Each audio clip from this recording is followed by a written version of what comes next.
So in this townhouse, this is the start of the plumbing system right here.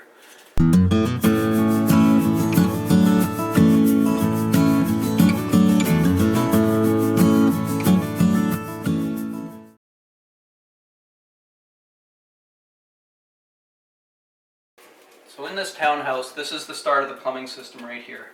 If I take this valve and I turn it like that, that stops the flow of water coming into the building. I always say that this is the most important thing in a house. If you ever see a leak somewhere, the first thing you do is you come down here and you turn this off. Okay, so I'm going to turn that back on. The water comes through the meter. This is a pressure regulator, so if the city ever has, or the region, if there's ever a spike in the water pressure, this prevents that spike from damaging the fittings. So if these are rated for, let's say, 80 to 100 psi, now we have a spike of 120 psi, you can start to get leaks at your fittings. So we're going through a regulator here. You have a secondary shutoff here, so that will also shut the supply of water off. You're coming up here, and you're going outside. This is the shutoff for the outside water, so that goes out to the garage. From here you have an expansion tank. This expansion tank does the exact opposite of the regulator.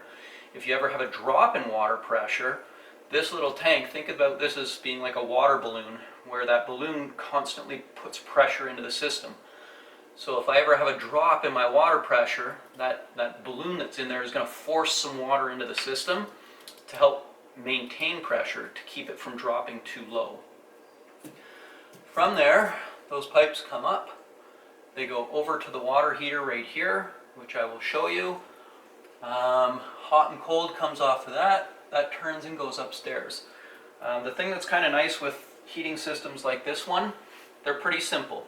The water comes from the utility room and goes straight upstairs behind me.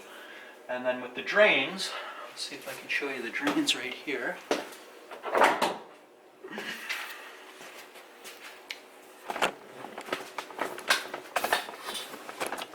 Okay, so if you can see,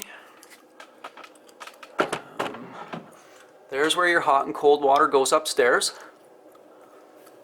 Okay, and once you've used that water, it's going to come back down here through this drain pipe right here. So you can see over here there's a powder room, and that's going to be the drain pipe from the powder room. This one right here is going to bring all the water down from the upstairs bathroom. This one here is a vent. And then the kitchen drain is coming down in on the bottom of that. So on the bottom is what's called the service cap. The service cap is that round plate right there on the bottom. So if you ever have a clog in the pipe where it goes out to the city sewer, the plumber can come in, open that cap up, and then snake out that drain to clean it. The water heater is right here, and I'll give you a whole rundown on the water heater. So this is an on-demand water heater. When you take a look at this, this is doing two jobs in a house. One, it heats the water up so that when you turn on a faucet and you want hot water for a shower or doing the dishes, washing your hands, this supplies the hot water that heats the water up to send to the faucets. Its second job is to heat the water that goes to the air handler, or most people would think of it as a furnace. That air handler has the radiator. The hot water that is going through that radiator comes from here as well. So this serves two purposes. It does two jobs. It gives hot water to the faucets for your potable water. It sends hot water to a radiator for your forced air heating system. This is made by a company called Renai. It was installed the 16th of the 10th month on the 14th year. Okay, so this is 6 years old. In terms of whether or not it's a rental or its own, I would say with this house, because of the age, this is most likely a rental. It's definitely in good shape. Look on the side here. Its heat output is 152,000 BTUs. A regular water heater, like a tank that you would have in your house, they're usually about 40,000 BTUs. With this one, because it's heating the water instantly, it's on demand, it has a much bigger burner. Secondly, because it's doing two tasks, it's heating the house and it's heating the potable water, it has to be capable of doing two jobs at the same time. So if I'm heating the house, I don't want to suck all of that hot water out, so when you go to have a shower, you don't have any hot water. So that's why these are so powerful, is it needs to do two different jobs. It needs to heat the house, and it has to heat the water for the potable water system as well.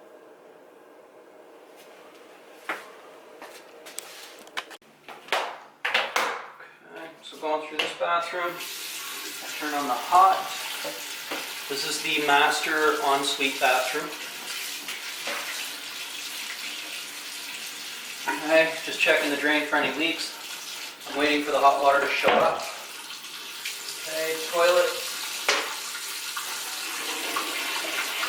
Okay, I always check around the bottom to make sure it's not leaking. I know it's definitely secure, I checked it. Okay, power's good. Shower, I'm going to push on these just to make sure there's nothing rotten in behind them.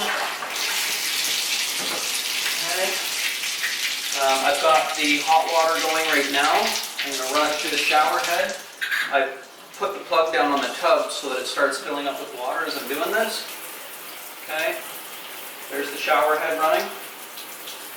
I'll switch that over to cold, and I'm just going to let the tub fill up with cold water. That way when I go through the infrared to check for leaks, there's been a lot of water that has gone through the system. Okay.